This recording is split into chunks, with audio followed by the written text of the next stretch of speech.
गुज़िश्ता रोज पाकिस्तान के दारुल हुकूमत इस्लामाबाद के सेक्टर ई-एलियून में बारिश के बाद शदीद सैलाब आ गया। पानी घरों में भी दाखिल हो गया और गाड़ियां भी बह गई हैं। इस्लामाबाद का सेक्टर ई-एलियून की निजी रिहायशी स्कीमों पर मुश्तमिल है और इन हाउसिंग स्कीमों और बुलंद इमारतों ने इस सेक्टर से गुजरने वाले बरसाती नालों को तंग कर दिया है। CDA के तर्जुमान राना शकील असगर ने हालिया बारिशों से ई-एलियून में होने वाली तबाही के बारे में BBC से बात करते हुए कहा है कि इस तरह के वाक़यात तजावुज़ात की वजह से ही पेश आते हैं। उन्होंने मजीद कहा है कि बुनियादी तौर पर जब बरसाती नाले के ऊपर सड़क और घर बने हुए हो, जब उनमें से ज्यादा पानी आता है तो पानी अपना रास्ता बना लेता है और फिर उसके रास्ते में जो भी सड़क या घर आता है उससे नुकसान होता है। उनका मजीद कहना था कि जब बारिश होती है और पानी एक सतह से ज्यादा बढ़ता है तो वो नालों के अंदर नहीं रहता बल्कि बाहर निकल जाता है और सड़कों पर आता है, लेकिन निकासी आपका निजाम अगर दुरुस्त हो तो ये वहाँ से बआसानी निकल जाता है।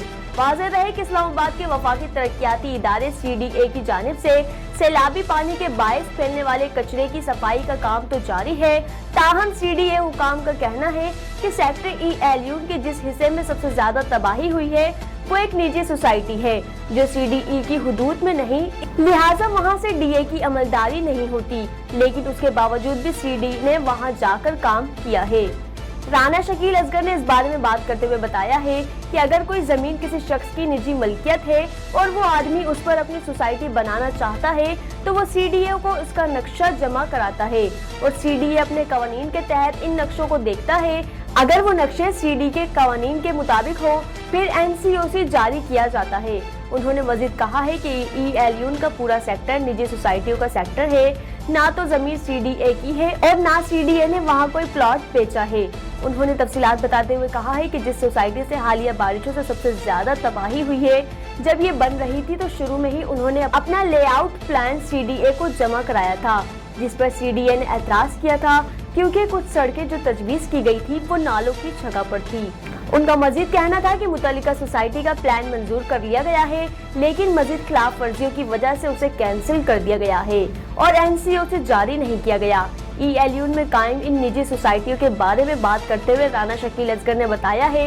कि इन सोसाइटियों ने अपना सीवरेज ट्रीटमेंट प्लांट बनाया था जो उन्होंने नहीं बनाया। उन्होंने कब्रिस्तान की जमीनों पर भी तजावुज़ात कायम की हुई थी। उन्होंने मजीद बताया है कि पीर ऑफ क्वारा के कहने पर साबिक सदर जनरल अयूब खान के हुक्म पर इस जमीन को एक्विजिशन से इस्तनाह दिया गया और बाद अज़ा सन 1986 में यहाँ सोसाइटियाँ तामीर हुई और बगैर मंसूबा बंदी के तामीरात का सिलसिला शुरू हुआ। उन्होंने कहा है कि यहाँ सीवरेज के मसले हैं, वाटर सप्लाई के मसले हैं, नालों पर तामीरात हो चुके हैं।